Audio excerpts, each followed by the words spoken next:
என்னுடைய ரெண்டாவது வணக்கம். தங்கர் படம் எடுக்கிறது தயாரிப்பாளர்களை நினைச்சோ நம்பியோ அல்லது விநியோகஸ்தர்கள் நம்பியோ இல்லை சினிமாவை நம்பிலாம் கிடையாது, ரசிகர்களை நம்பி தான். அப்படிப்பட்ட ரசிகர்களுக்கு என்னுடைய முதல் வணக்கம்.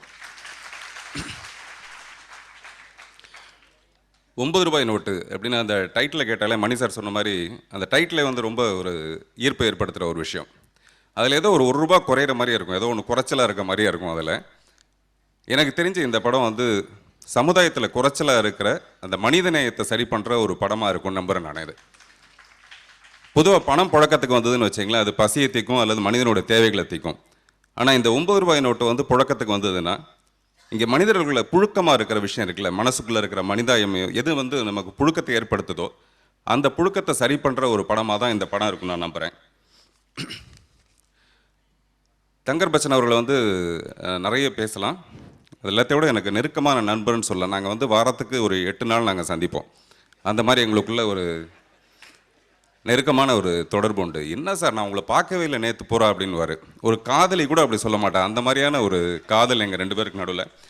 நான் முந்தாள் நாள் கூட ஒரு மேடையில் சொன்னேன், அதே திருப்பி சொல்கிறது தப்பு இல்லைன்னு நினைக்கிறேன். அவர் ஒரு மண்ணு மாதிரி. மண்ணுன்னா அப்படி எடுத்து பார்த்தோம்னா அதில் பார்த்தீங்கன்னா பழசாக 2 வேர் இருக்கும், புதுசாக 2 புல் இருக்கும், அதில் புழு நெளிஞ்சிட்டு இருக்கும், ஈரமாக இருக்கும், சொதன்னு இருக்கும். அது அப்படி தான் இருக்கணும், மண் அதோட யதார்த்தத்தோடு இருக்கணும். அதை எடுத்து நம்ம வடிகட்டி ஃபில்டர் பண்ணி ஒரு பாலிதீன் பேக்கில் பார்த்தோன்னு வச்சிங்களேன், அது மண் மாதிரி தான் இருக்கும். அதில் உயிரே இருக்காது, ஜீவனே இருக்காது. இவர் ரொம்ப ஜீவனான ஒரு மனிதர். எனக்கு அது ரொம்ப பிடிக்கும். நான் அடிக்கடி அவர்கிட்ட சொன்னேன், நீங்கள் இப்படியே இருங்க சார்னு. பிரபு சொன்ன மாதிரி அவர் அதிகமாக பேசுவார் அப்படின்னா எனக்கு அப்படியே பேசுங்கன்னு சொன்னேன். அதனால தான் அவர் சினிமா வேற ஒரு பார்வையில் அவரால் பார்க்க முடியுது. இப்போ கூட பார்த்தீங்கன்னா கருப்பு பணத்தை பற்றி முந்தின நாள் பேசியிருப்பார். அது எல்லா பேப்பர்லையும் வந்திருக்கும். கருப்பு பணத்தை ஒழிக்கணும்னு ஒரு படம் எடுப்போம், ஆனால் அந்த படத்துக்கே நிறைய கருப்பு பணம் தேவைப்படும். அதை தைரியமாக சொல்கிற ஒரு ஆண்மை தங்கர் சார்ட்ட இருக்கும். அது எனக்கு அவர்கிட்ட ரொம்ப பிடிச்ச ஒரு விஷயம். பொதுவாக ஒரு படம் 100 நாள் ஓடிச்சுன்னா 100 நாள் ஓடிச்சு, அல்லது 175 நாள் ஓடிச்சுன்னா அது சில்வர் ஜூப்ளி, இப்படி சொல்லிகிட்டே போகலாம். ஆனால் வாழ்நாள் பூரா ஓடுற ஒரு படத்தை நம்ம என்னென்னு சொல்ல முடியும்? அந்த மாதிரி ஒரு படம் அவர் எடுத்து அழகி, அதில் எனக்கு கிடைச்ச வாய்ப்புங்கிறது மிகப்பெரிய ஒரு மகிழ்ச்சியான ஒரு விஷயம். வாழ்நாள் பூரா நான் அவரை நன்றி சொல்ல வேண்டிய ஒரு விஷயமா இருக்கும். இப்படிப்பட்ட மனிதர்களை இப்படிப்பட்ட படைப்பாளிகளை நம்ம டெஃபினட்டாக ஒரு பொக்கிஷம் மாதிரி பாதுகாக்கணும். அவர்கிட்ட இருக்க மைனஸ் அது எல்லாத்தையும் தூக்கி போட்டுட்டு, மைனஸ் நம்ம எதை நினைக்கிறோமோ அது மைனஸ் இல்லை, எதை நினைக்கிறோமோ அதெல்லாம் ஒதுக்கிட்டு இப்படிப்பட்ட படைப்பாளிகளை நம்ம நிச்சயமாக கௌரவப்படுத்தணும். சத்யராஜ் சார், அர்ச்சனா அடித்த அதே கற்பூரத்தை நானும் அடித்து சொல்கிறேன். அவரை விட இந்த கேரக்டரை பிரமாதமாக யாருமே பண்ண முடியாது. 6.2ங்கிறது அவருடைய ஹைட்டாக இருக்கலாம், 62 ஃபீட்டு தான் அவருடைய மனசு. எனக்கு அவருடைய மனசு ரொம்ப பிடிச்ச ஒரு விஷயம். அவசரக்காரின்னு ஒரு படம். அந்த படத்தில் சத்யராஜ் சார் ஆக்ட் பண்ணியிருப்பாங்க. அந்த பாட்டு புத்தகத்தில் என் பேர் கூட வந்திருக்கும், மற்றும் பலர்னு போட்டிருப்பாங்க. அதில் நானும் நடிச்சிருப்பேன். கூட்டத்தோட கூட்டமாக நான் கூட்டமாக நடிக்கிறேன்னு சொல்லிட்டு எனக்கு தான் தெரியுமே தவிர, சத்யராஜ் கூட நடிக்கிற ஒரு சக ஹீரோ இருந்தால் எப்படி இருப்பார், அந்த மாதிரி தான் மதிப்பார். அந்த மாதிரியான ஒரு ரொம்ப மரியாதைக்குரிய மனிதர். பாரதிதாசர் சொன்ன மாதிரி அவருடைய காலகட்டங்கள் மாறி பெரியாராகவும், இப்படிப்பட்ட ஒரு பெரியாராகவும் அவருடைய பரிமாணங்கள் மாறிக்கிட்டே இருக்குது. ஹாலிவுட்டில் ஆண்டனி குயின் மாதிரி எனக்கு தெரிஞ்ச ஒரு ஆண்டனி கிங் இவர், ராஜுங்கிறதுனால. அந்த மாதிரி இவங்களாம் ஹாலிவுட்டில் பிறந்திருந்தாங்கன்னு வச்சுங்களேன், நமக்கு தான் நஷ்டம். அதனால் இங்கே பிறந்ததே நல்லதுன்னு நான் நினச்சிக்கிறேன்.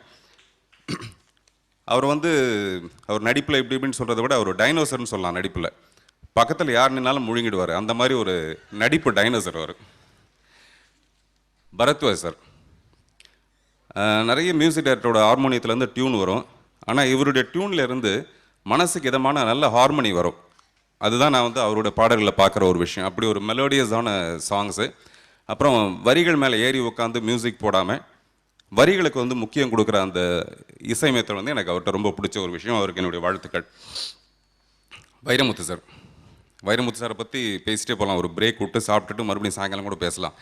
அந்த மாதிரி பேசுகிறதுக்கு நிறைய விஷயங்கள் இருக்குது. சுருக்கமாக சொல்லணும்னா ஒரு மத்திய நிதியமைச்சர் மாதிரி, ப. சிதம்பரம் மாதிரி அவர் போடுற வரிகள் கீழ்த்தட்டு மக்கள், நடுத்தட்டு மக்கள், மேல்தட்டு மக்கள் எல்லாருக்குமே பிடிக்கிற மாதிரியான ஒரு வரிகள் தான் அவர் போடுவார். ப. சிதம்பரம் போடுற மாதிரி. அவர் பாடல் வரிகள்லாம் மனசில் பதிஞ்சு மனசே ஒரு வரி குதிரை மாதிரி ஆகிப்படும். இந்த மாதிரி நிறைய அவரை பற்றி சொல்லிகிட்டே இருக்கலாம். இந்த படத்தில் வந்து அர்ச்சனா நடிச்சிருக்காங்கன்னு சொன்னாங்க. ஒரு விளம்பரம் ஒன்று வரும், லேட்டாக வந்தாலும் நீங்கள் அர்ச்சனாவோட தான் வரணும் அப்படின்னு சொல்லிட்டு. ஆனால் இன்றைக்கி அர்ச்சனாவே லேட்டாக வந்தாங்க, என் பக்கத்தில் தான் உட்காந்துருந்தாங்க. இந்த 3 பாட்டுலையும் பார்க்குறேன், அவங்க வந்து அர்ச்சனாவே காணோம், எங்கே இருக்காங்கன்னு தெரியல. கொஞ்சம் தயவுசெய்து யாராவது எங்கே இருக்காங்கன்னு சொல்லுங்கள் அந்த படத்தில். அதே மாதிரி சத்யராஜருக்கு வந்து நிறைய படத்தில் நிறைய கேர்ள் ஃப்ரெண்ட்ஸ் உண்டு. பட் இந்த படத்தில் ஒரே ஒரு பாய் ஃப்ரெண்ட் மட்டும் இருக்கார், ஒரு முஸ்லீம் நண்பர். அது யார் நடிச்சிருக்கான்னு எனக்கு தெரியல, அதுவும் நீங்கள் தெரிஞ்சதுன்னு சொல்லுங்கள். பொதுவாக தங்கர் பச்சனுடைய படங்கள் எல்லாமே ரொம்ப நாவல்ட்டியாக இருக்கும். ஆனால் இப்போ நாவலே படமாக இருக்கிறதுனால அது எப்படி இருக்க போகுதுன்றது. சமீபத்தில் கோவாவில் வந்து ஒரு இன்டர்நேஷ்னல் ஃபிலிம் ஃபெஸ்டிவல் நடக்குது. அதில் வெளியிட வேண்டிய ஒரு மிகச்சரியான ஒரு படம். அடுத்த வருஷத்தோடு மிக சிறந்த விருதுகளை இந்த படம் பெறப்போகுது. இப்படி ஒரு கௌரவமான வாய்ப்பு இந்த மேடையில் அமர்றதுக்கு எனக்கு கிடைச்சதுக்கு நன்றி, வணக்கம்.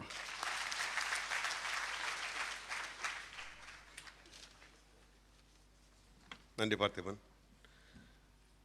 தனிமனிதன் உரிமைக்காக உலகத்தின் எந்த மூலையிலிருந்து குரல் கொடுத்தாலும் அவன் என் இனத்தவன், என் தலைவன் என்று நெஞ்சிலே பச்சை குத்தி கொண்டு உலாவி வரும் இயக்குனர் திரு சீமான் அவர்கள். எல்லோருக்கும் என்ன அன்பான வணக்கங்கள்.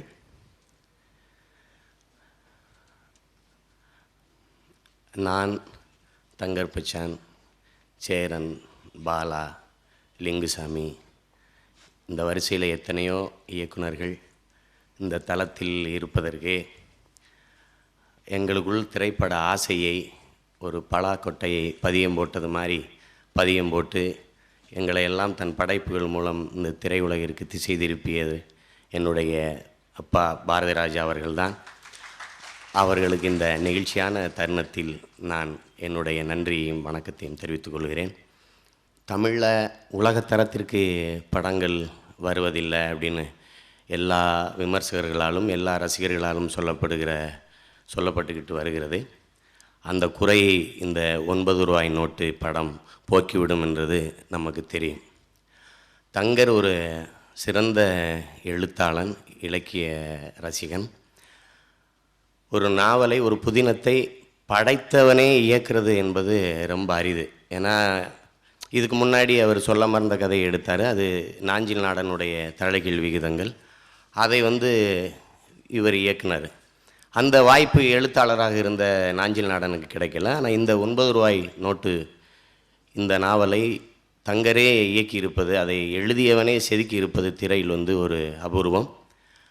அந்த பெருமையும் அந்த வாய்ப்பும் தங்கருக்கு கிடைத்திருக்கிறது. தங்கர் எப்போவுமே நல்ல கதைகளை, நல்ல விஷயத்தை கையில் வச்சுருப்பான். அவனுக்கு எப்போவுமே பிரச்சனையாக இருக்கிறது தயாரிப்பாளர்கள் தான். அப்பப்போ ஒருத்தர் கடைசியாக தோள் கொடுத்து உதவுவாங்க. பள்ளிக்கூடம் படத்திற்கு விஸ்வாஸ் சுந்தர் அவர்கள் வந்தாங்க. இந்த படத்திற்கு அருமை சகோதரர் மருத்துவர் கணேசன் அவர்கள் வந்திருக்கிறாங்க. அவருக்கு என்னுடைய மனமார்ந்த பாராட்டுகளையும் வாழ்த்துக்களையும் நன்றியும் நான் தெரிவித்துக் கொள்கிறேன். பாடல்களை பார்த்தோம், வரிகளை கேட்டோம். அது மாதவ படையாச்சியும் அந்த அர்ச்சனாமாவையும் திரையில் பார்க்கும்போது எங்கள் அப்பாவையும் எங்கள் அம்மாவையும் அப்படியே நினைவுபடுத்துது. படிக்கும்போது இதே மாதிரி தான் ஆடு மாடு எல்லாம் நிறைஞ்ச சினையோட ஆடு மாட்டை விற்றுட்டு நாங்கள் படித்தோம். வேப்ப மரம், புளிய மரம், பனை மரம் எல்லாத்தையும் விற்று படித்தோம். தோடு, மூக்குத்தி, கொலுசு, அந்த அருணாக்குடி கழட்டி வைக்கும்போது நான் அழுதுட்டேன். அது மாதிரியான வறுமை. எங்கள் அப்பா கூட சொன்னாங்க நாங்கள் ரொம்ப காஞ்ச பூமின்னு. அது போய் நான் தான் ரொம்ப ரொம்ப காஞ்ச பூமியிலேருந்து வந்தவன். அவருக்கு தெரியும். நானும் அவரும் பசும்பொன் படத்துக்கு படப்பிடிப்பு தளம் பார்க்க போகும்போது இந்த பக்கத்தில் இதுதான்ப்பா என் ஊருன்னு சொன்னேன். காரை விட்டு இறங்கி இந்த ஊரில் பிறந்துட்டாடா நீ இந்த பேச்சு பேசுகிறான்னு என்னை சொன்னார். அவ்வளோ ஒரு காஞ்ச பூமி. இங்கேயெல்லாம் யாராவது அரசு அதிகாரிகள் தப்பு பண்ணிட்டா உன்னை தண்ணி இல்லாத காட்டுக்கு மாற்றிடுவோன்னு சொல்லுவாங்க. அந்த மாத்திர ஊரே என் ஊர் தான், ராமநாதபுரம். அவ்வளோ ஒரு காஞ்ச பூமி. போத்தி படுக்க போர்வை இருக்காது. நாங்கள் கோணி சாக்குக்குள்ளே தான் காலை விட்டு படுத்துக்கிடுவோம். தலையணை இருக்காது. அம்மா அப்பாவுடைய பழைய வேட்டி சட்டையை அப்படியே அழுக்க சுற்றி அதை தான் நாங்கள் தலைக்கு வச்சு படுத்து இருப்போம்.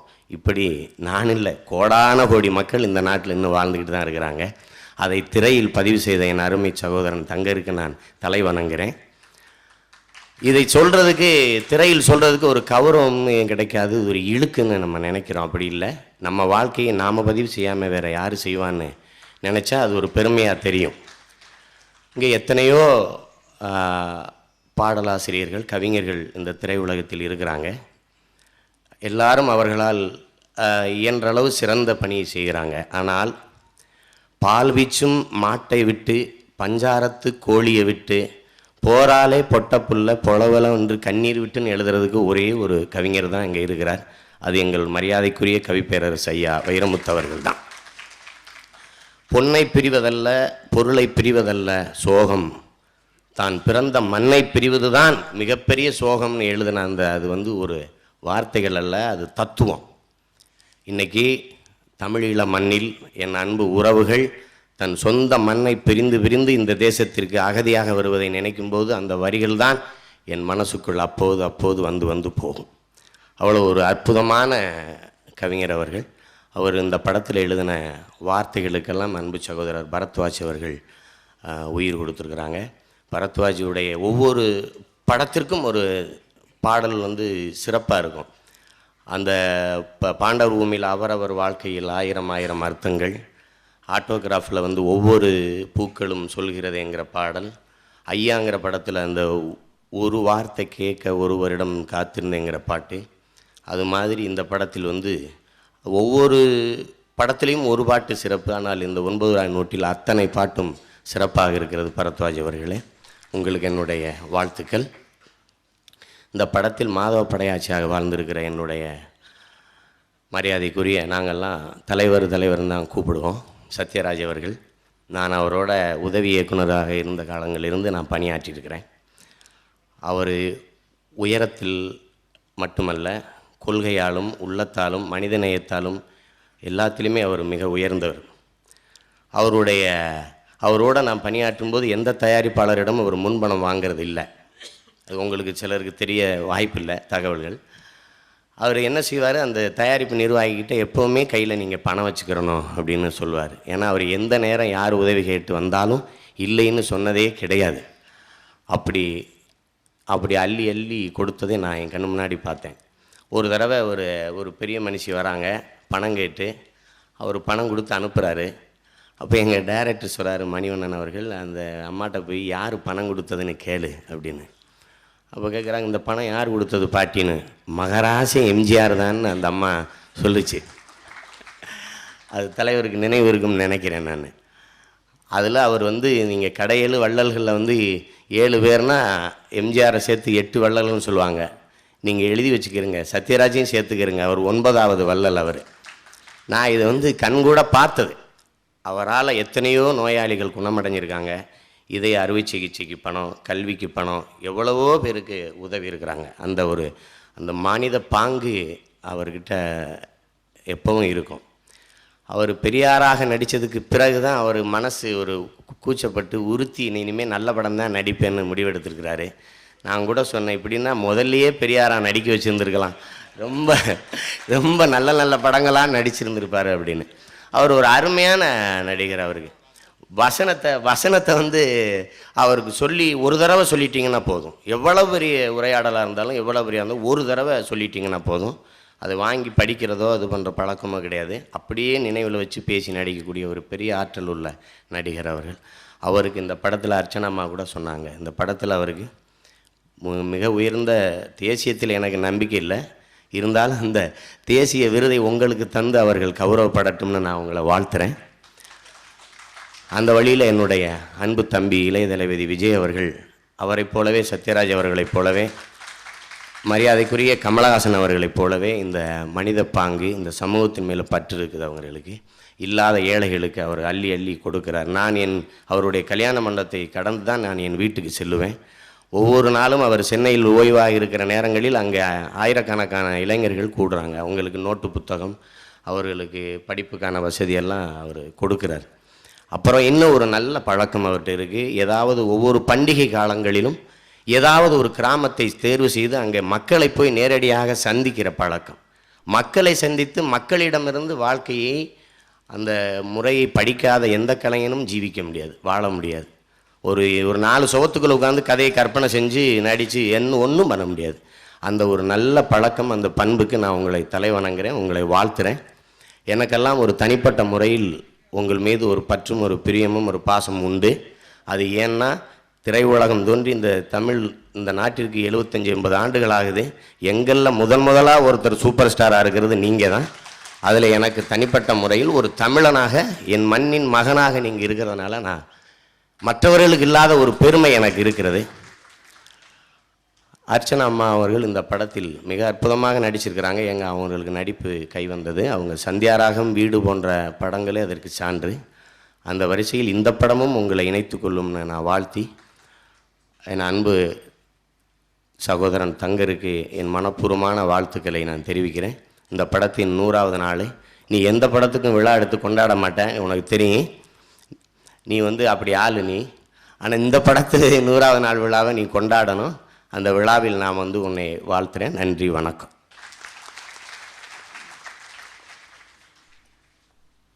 பட்டியலில் இல்லாத ஒரு படைப்பாளி. தமிழகத்தின் மூலை முடுக்குகளில் தொய்ந்து கிடந்த இளைஞர்களை தன் பாடல்களால், தன்னுடைய குரலால் தட்டி எழுப்பிய மாபெரும் கவிஞர், பேராசிரியர் திரு கே.ஏ. குணசேகரன் அவர்கள் இந்த படத்திலே அவர் தன்னுடைய பங்காக ஒரு பாட்டை பாடியிருக்கிறார். பாண்டிச்சேரி புதுவை கல்லூரியில் நாடகத்துறையின் தலைமை பொறுப்பை வகித்தவர் திரு கே.ஏ. குணசேகரன் அவர்கள். மேடையில் அமர்ந்திருக்கக்கூடிய கலைஞர் பெருமக்கள், முன்னால் அமர்ந்திருக்கக்கூடிய ரசிக பெருமக்கள், உங்கள் அனைவருக்கும் என்னுடைய வணக்கத்தை தெரிவித்துக் கொள்கின்றேன். மரியாதைக்குரியவர்களுடைய இந்த இடத்துல கல்வித்துறை சார்ந்த நான் அவ்வப்போது நம்முடைய நண்பர் நாசர், நண்பர் சங்கர் பச்சான் அவர்களோடு உறவு கொண்டிருப்பவன் என்ற அடிப்படையில் ஏற்கனவே நாசர் அவர்களுடைய இந்த தேவதை படத்தில் அண்டம் கிடுகிடுங்க என்று ஒரு பாட்டை எழுதி பாட எனக்கு வாய்ப்பளித்திருந்தார். நண்பர் தங்கர் பச்சான் அவர்களும் இந்த படத்தில், இவருடைய முதல் படத்தில் நான் நடித்தது அழகி படத்தில் அந்த பல்லாப்பழத்தை துவக்கிட்டு கட்டையனாக நான் வந்திருந்த அந்த அனுபவத்தை என்னை பலரும் பேருந்தில் போனால் கூட உடனே கண்டுகொள்கிறாங்க, இந்த கட்டாயம் பாத்திரம் எடுத்தவர் என்ன அப்படி அறிமுகப்படுத்தியவர் இந்த ஊடகத்தில். இப்போ இந்த படத்தில்